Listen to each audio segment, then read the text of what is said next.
voice acting. Also, you know what? Fuck it. Since I'm on stream and it got my eye, let me look at it. What did SZA say about Storm? SZA has expressed interest in playing Storm in the MCU.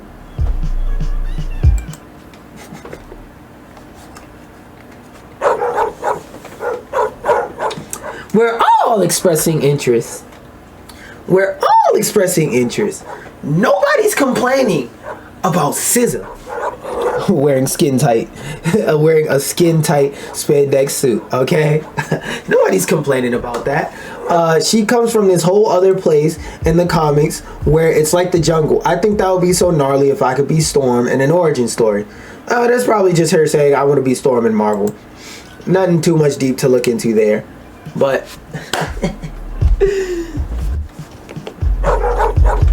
Nobody's complaining if that happens. Matter of fact, hey yo, Kevin Feige, we encourage it. You'll make billions if you do that. I promise you will. Somebody dropped out the petition. Let's get SZA as Storm. And let the Stellar Blade development team, whoever designed the Stellar Blade characters, let them design her costume. Why? I'm not going to specify. Just let them design her costume. Please.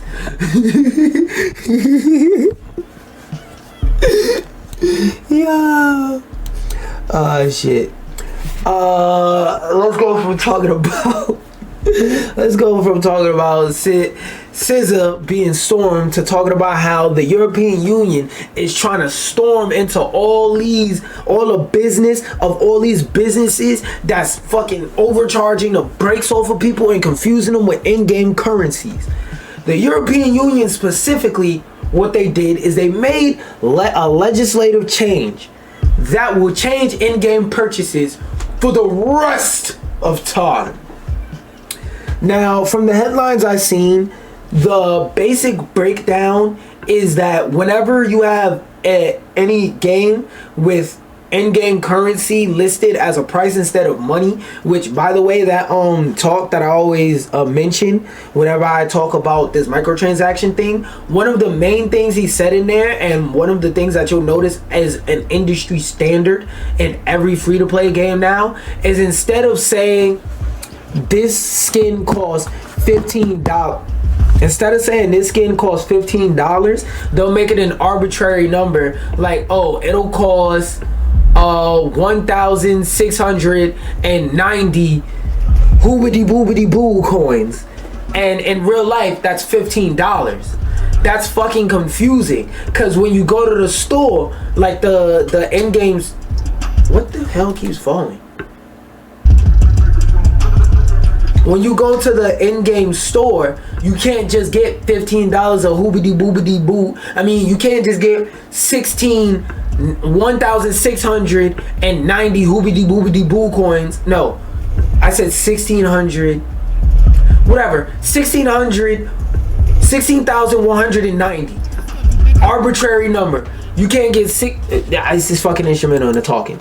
You can't get that exact amount of $15. You have to get 18,000 hoobity boobity doo coins so that you have some left over, just enough so that if you see an in-game item, you say, well, I might as well spend some more, get a little bit more. It's a whole mental feedback loop thing that they're trying to create and curate in their games by doing that.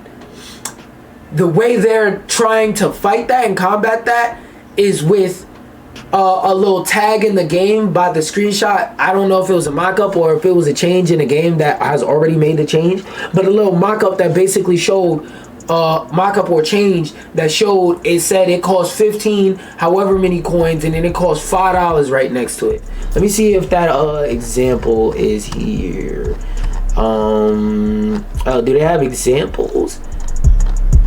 No. Let me go to Dexter to Twitter. Where's the Twitter? Is it at the bottom? Is it at the bottom? This shit will get there.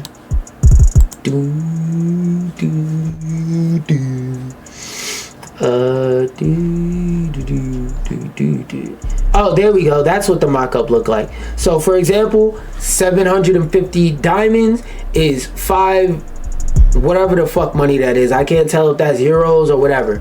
5 foreigner coins. So 750 diamonds cost 5 foreigner coins.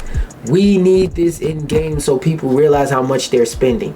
Because that's one thing I've always said, that a lot of people spend a fuck ton of money in the game because they do that whole in-game currency transfer bullshit, and they try and make you transfer currencies as much as they can. Like, goddamn, what's the name of that game that I was like, it's not for me? Fragpunk. That game just came out, and I heard that shit has like 9 currencies. Like, bro, that's disgusting. Fuck you need 9 currencies for? Or that other game that died, that got packed up, it had the with greedy bitch ass niggas characters in it. It doesn't matter. That shitty fighting game with the Cartoon Network characters in it. The latest one, the one that got shut down, that's actually shutting down in like a month or two. That game has like 5 or 6 currencies in it.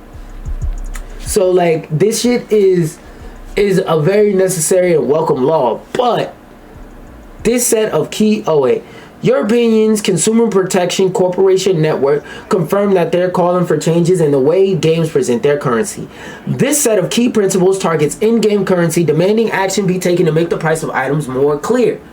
Any company that doesn't do this for games sold in the EU is subject to litigation moving forward.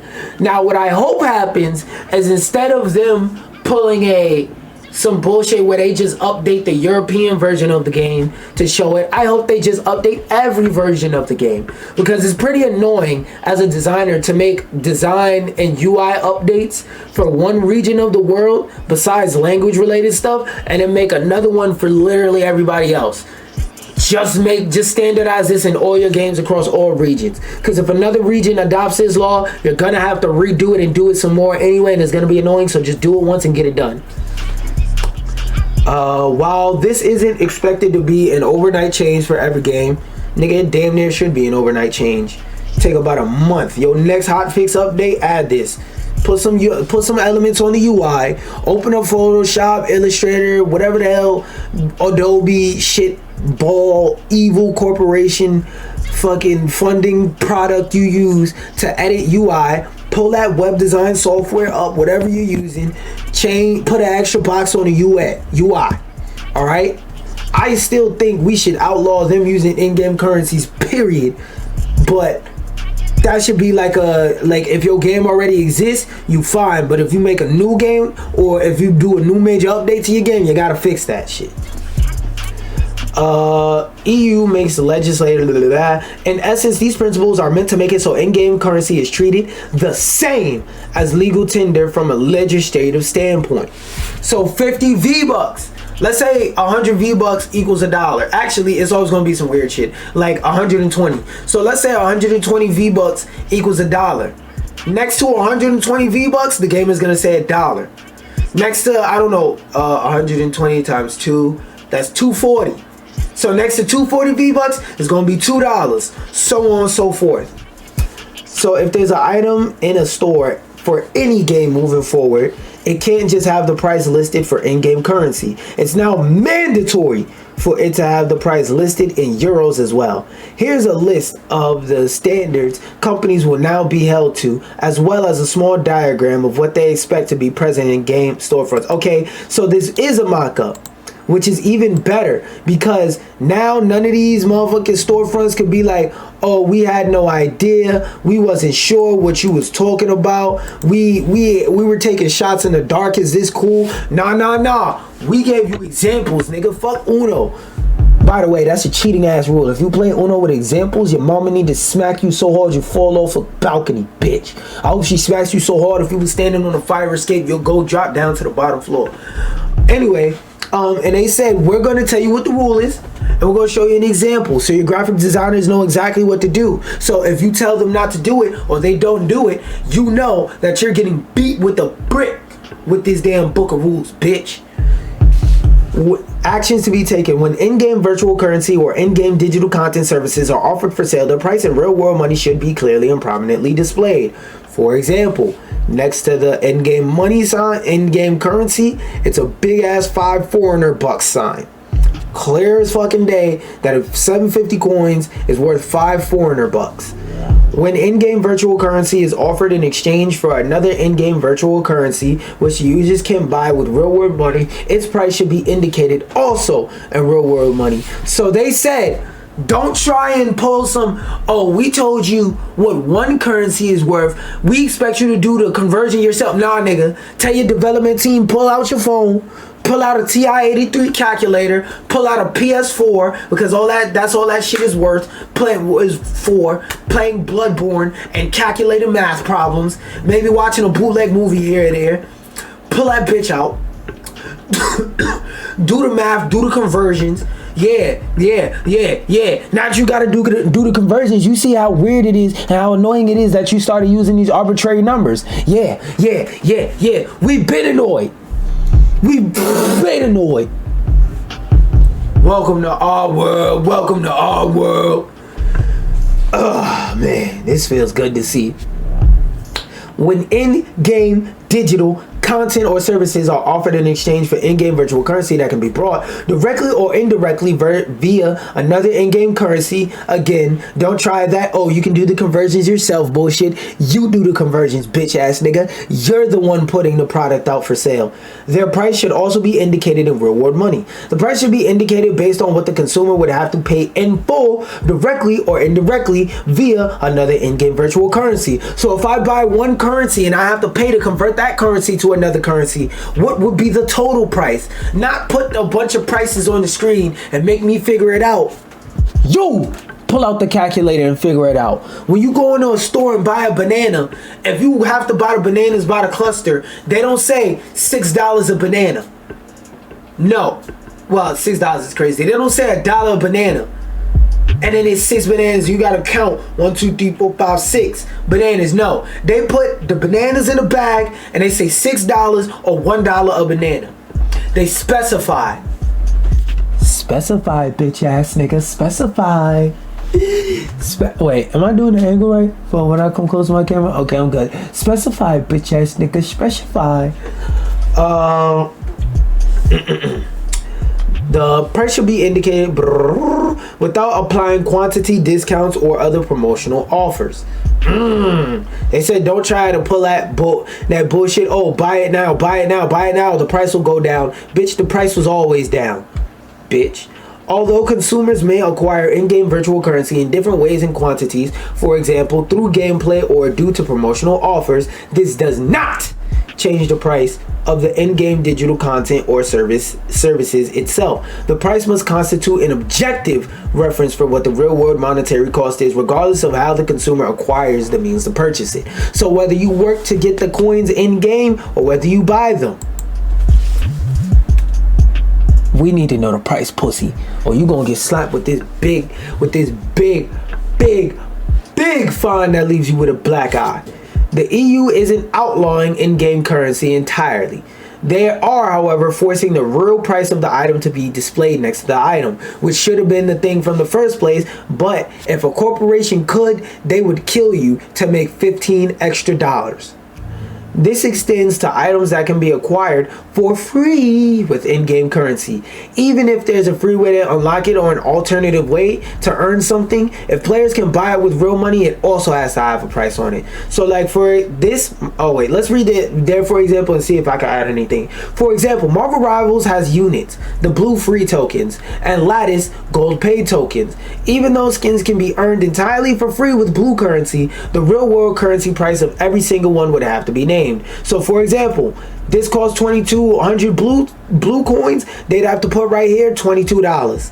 I think that's a conversion rate. I don't fucking know because it's designed for me not to know.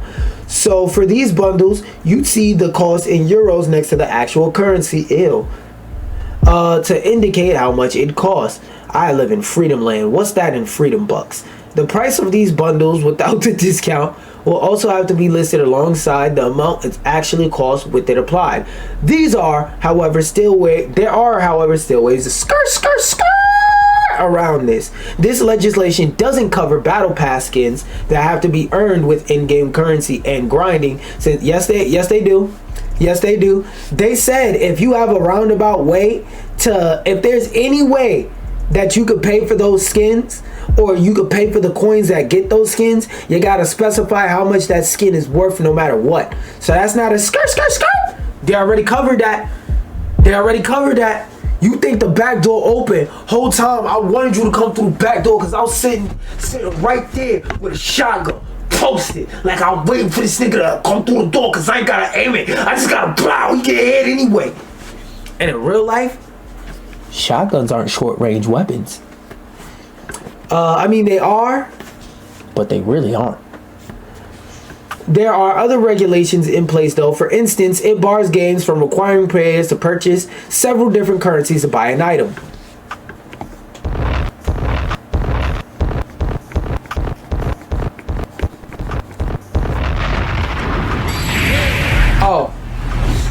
A lot of these games, a lot of these shitty booty ass games with 9 currencies, like Fragpunk, like what's that shitty Call of Duty clone we had? It had some cool ideas, but the shit was an NFT game. It was like Delta Blackhawks or shit like that. TikTok offered me a sponsorship to play that shit on stream. I was like, hell no.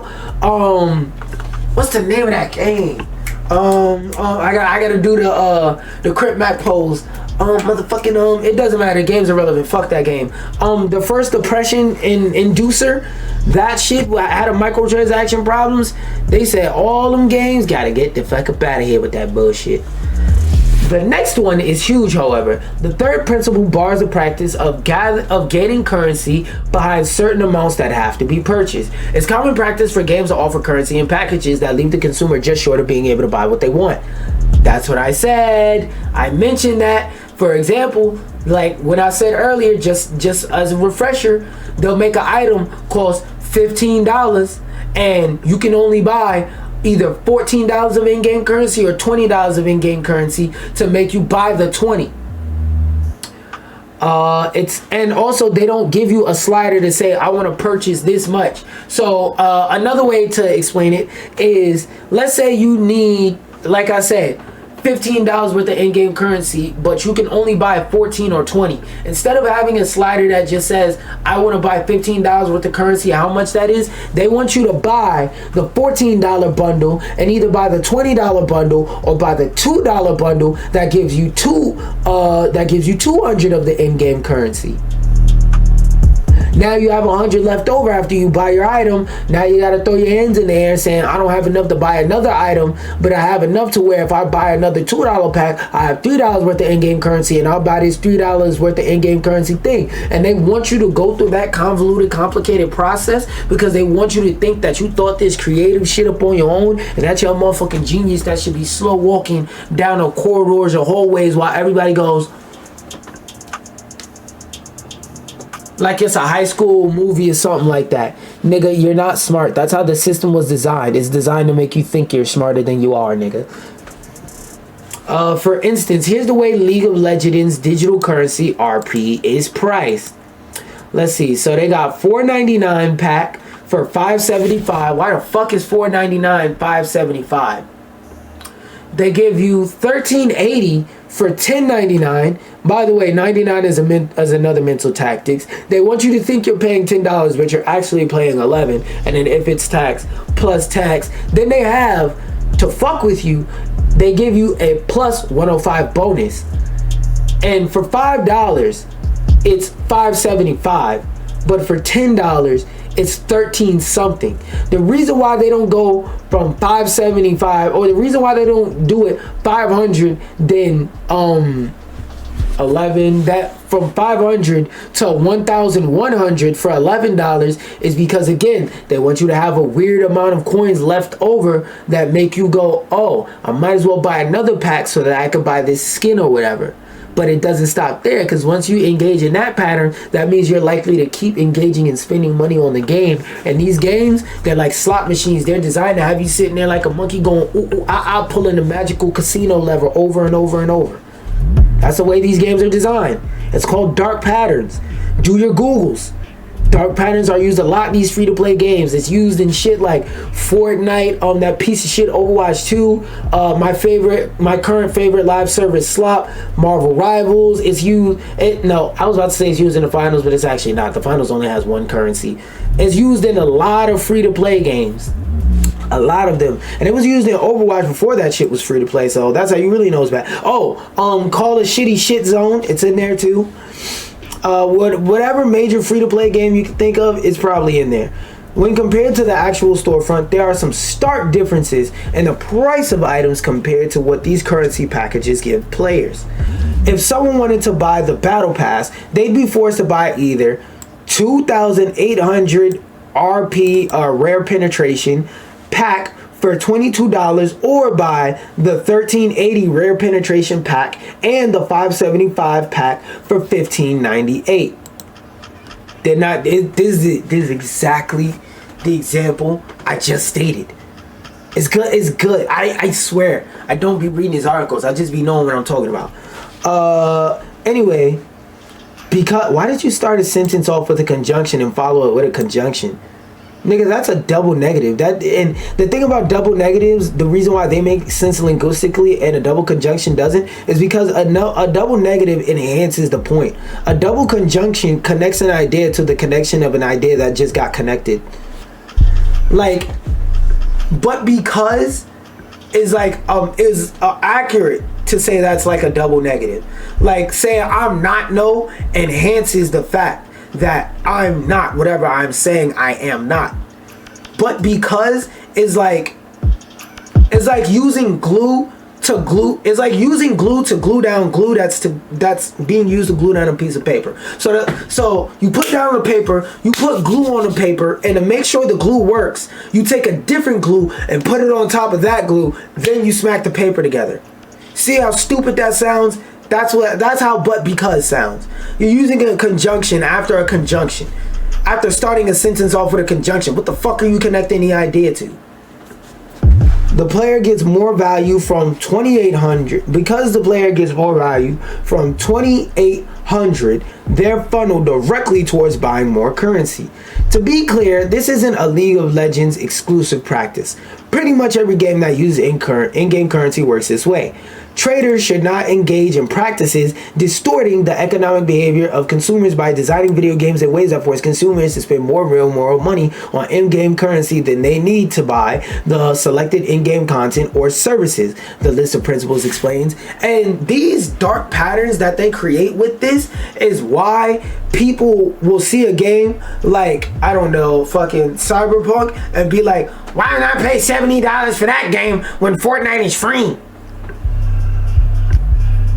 They're totally different games. What the hell are you talking about? Like, a lot of these games make people feel like they're spending way less money than they really are. And when they get to the point to where they realize, oh, I spent that much, they don't want to get the fuck off the game because of sunken cost fallacy. They won't accept the idea, hey bruh, this game just ran its course. After you play a game every day for a year straight, I think it's okay to say you've had your fill of that game. You enjoyed that game for what it was, and if at another time in history you could pick that game back up, play it, and it's still fun, cool. But if not, you made a lot of memories on that game. Like, it's been years since I played Fortnite hardcore back to back for real. Still a good game. It's been like 4 or 5 months since I played the final, since when I used to play the finals every day, every week. I play Marvel Rivals now. I'm playing Power World now. I'm about to start playing Assassin's Creed Shadow. On my off stream, I'm playing Dead Space. I'm playing fucking, I might just off stream this game. I'm playing goddamn Space Marines. It's a bunch of different games out. It's a bunch of different games to play. Some of y'all probably playing Wukong. When Night Rain comes out, niggas gonna be playing that. Split Fiction. It's a lot of games out there, bruh. Niggas is not trying to go the extra mile to get off their free-to-play game to play another game because they at first it felt like they were spending nothing, and when they realized how much they spent, they was like, I can't get off this game. I spent too much. I put $1,000 into this game. Why would I play another game for $70? and then turn around and spend 100 on that game. On top of this, it also forces stores to allow refunds at bare minimum 14 days after purchase of in-game currency. Publishers can still withhold the right to the in-game item itself non-refundable, but the actual in-game tokens used to purchase it are fair game. What? This sounds like they're making room for a finesse where people could buy a skin and say, fuck that, return the coins. What game companies could do is make it to where if you return coins, however many purchases you made equivalent to your coins, they take that away, or you basically have to like sell some of the shit you brought back to them, essentially, which is kind of fucking wicked. You niggas willing to sell in-game items will be willing to sell in-game items before you sell your PS4 to get a PS5 if you're not a game preservationist. Pussy, get a PS5, stop playing Fortnite. On top of this, I read that. The list of principles has some other action points on it, and you can read it in entirety here. For now, though, start another sentence off with a conjunction. These 8 principles will immediately affect every developer selling microtransactions in their games and force them to make some big changes to the way their storefronts are laid out. No, they're not, nigga. They're just putting a number next to the arbitrary number that they made the fuck up. And though this will affect the gaming industry as a whole within the country, the reason for this change is mainly to protect children and keep them from being fuck just children. Protect people with gambling addictions. Okay? Just because somebody's an adult, that doesn't mean they don't deserve protection. Okay? We need to protect some people from themselves. We need to protect the gaming industry from becoming all free-to-play slop, dark pattern encouraging games. Okay? Children spend a lot of time online gaming and interacting on social media. This makes them an attractive target for traders and advertisers. Michael McGarth, Commissioner for Consumer Protection, explained, "It is crucial to ensure a safe online environment for consumers, particularly children, so they can enjoy gaming without facing unfair practices. I support the efforts of the CPC network and look forward to working with the gaming industry to protect consumers and children." Yes, I am here for it too. Let's protect everybody. Now going from talking about protecting the children to let's talk about Xbox players trying to protect their sanity, because apparently Microsoft publishes and pulls an Xbox UI mock-up that features a tab for Steam games. Now we're going to scroll past this random black man and look at the picture. Now, you may look at this picture and see they're just doing this is an Xbox campaign, which, by the way, this console and controller companion counterpart look fucking cool. Too bad there's no reason to buy this piece of shit. Anyway, if you haven't noticed it by now, if you zoom in right here, there's a tab that says Steam. Now, I don't know if that's a recommended tab, like games that are popular on Steam that came over to Xbox, or if that's going to be like a tab of straight up this shit, your Xbox connects you to Steam, which at that point, you're just selling pre-built PCs, bro. Pre-built PCs with either no or a shitty internet browser experience. It's easy to miss, but undeniably strange considering Valve's digital PC storefront doesn't really share any functionality with Microsoft gaming hardware in this way.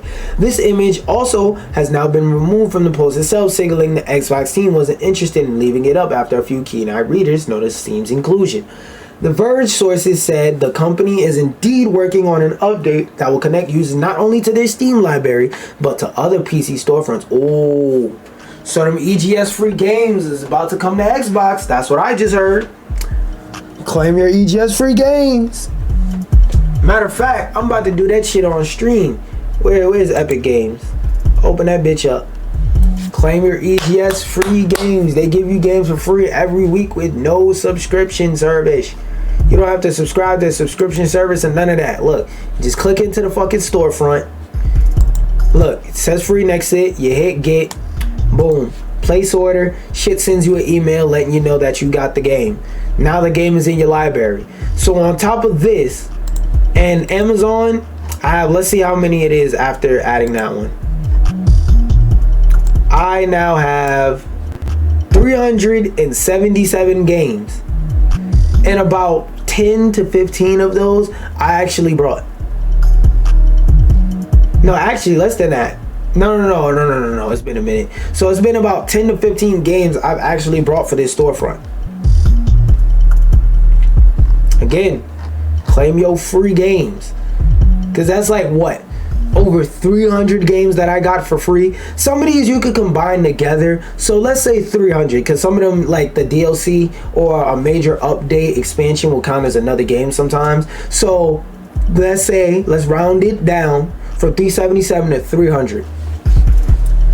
300. Even if we round it down to 250, since 2020 I've got 250 different free games off of this service. And I missed some weeks here and there. And like I said, some of these games, like, it'll count DLC as a separate game, or like a major update as a separate game. So you have to combine those. And the number's higher, and the number, like I said, it's higher than that. But even if we lower it down, I've gotten at least 200 free games. The real number says 377, but 200 free games. You wouldn't want 200 free games where it takes as much work as I did to claim the game. Just every week come back, claim the game. Even if you don't have a PC, but you want to eventually get into PC gaming, just download the Epic Games app, or go on like your computer in school, sign up for Epic, scroll to the Epic Games tab, the Epic Games free section, claim the game. When you get a computer, sign in, all your games are right there, just download them and play them. And you have the games for as long as they let you have them. And I don't want to say forever, but as of now, it looks like they're just gonna let you keep all of these shits for free forever. If accurate, it would mean players could see every game installed on their PCs and which storefront they've purchased them through. The site said Microsoft is still in the early stages when it comes to the development of this potential UI update. So don't expect to see an update roll out soon, if ever, until more concrete information is revealed. And I think we don't have to read the yes to that. That shit's probably just going to be a bunch of yappage, but Steam looks like it's coming to Xbox. Epic Game Store might be coming to Xbox. Claim them free games, nigga. All you niggas that been watching me but haven't been claiming them free games, I bet y'all asses feel mad now. I bet you feel mad now. Could have had like 40, 50 free games, but your ass want to go console is greatest. I guess, nigga. I guess. That's the email right there. This one, I'm gonna pull it up in a new tab and let the footage play while I read it. But apparently, now that we're done talking about Steam potentially going on Xbox, let's talk about this game where you get to box your enemies named Phantom Blade Zero. And this is only like 3 seconds of gameplay footage that's gonna keep looping and shit 40p. Yeah, 720p shitty ass footage. So whatever, fuck it, we ball. Apparently, according to Spawnyard, Phantom Blade Zero, some of the new details we have is that the game has 8 endings. And they're saying, I know you want this game, am I right or am I right?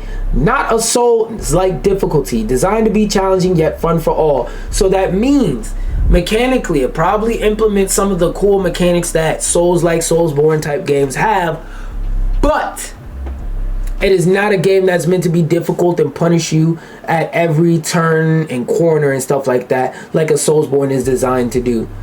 It will feature 3 game modes: story, normal, and extreme. So I guess that's gonna be like easy, normal, and then really fucking hard for if you want to challenge. The game will have 8 different endings influenced by side quests and main quest choices. So, ooh, is this going to be a choice game? A choice-based game with butterfly effects? I love that type shit. You know, I love that type shit. Go watch my Walking Dead gameplay. You see how much I love that type shit.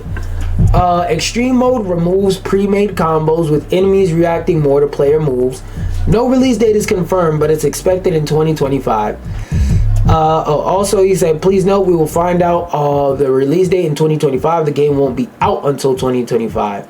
If you are excited for this game, let's connect. Shit, I might as well connect too, because I am happy.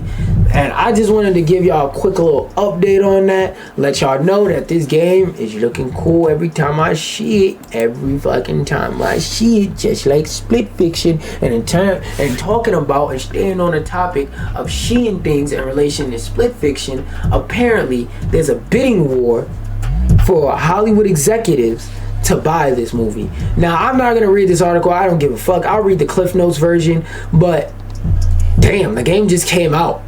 Sold 1 million copies in like a week, and now we might be getting a Split Fiction movie within the next 2 to 3 years. Oh,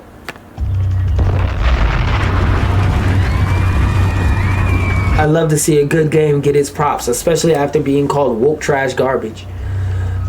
Split Fiction movie rights are highly sought after in a bidding war with Hollywood studios eager for an adaptation. Split Fiction's developers at Hazelight Studios are allegedly collaborating with Story Kitchen to prepare for the film. A Split Fiction movie is highly anticipated due to the game's engaging story and characters, which I will eventually delve into once I get me a co-op partner. Oh, this one is another thing I wanted to like show y'all, because like I always really want to emphasize to people that even though you may have a grandma, grandpa, mom, dad that's not into gaming, gaming is not a small thing. Now the official MLB team, the Mariners, I don't know if they're good or not.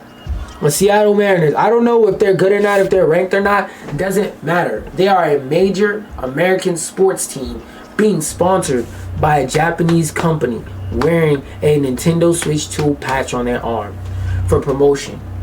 I love showing stuff like this to show people gaming is cool now. Gaming is the biggest type of media in the world. It surpasses sports. Nigga, it surpasses soccer. It surpasses movies. It surpasses books. Everything. Now, that don't mean that other stuff is irrelevant and it doesn't have its niches and its audiences. But gaming, especially social gaming, is a thing. And what is Nintendo? A company built off of making social family style games.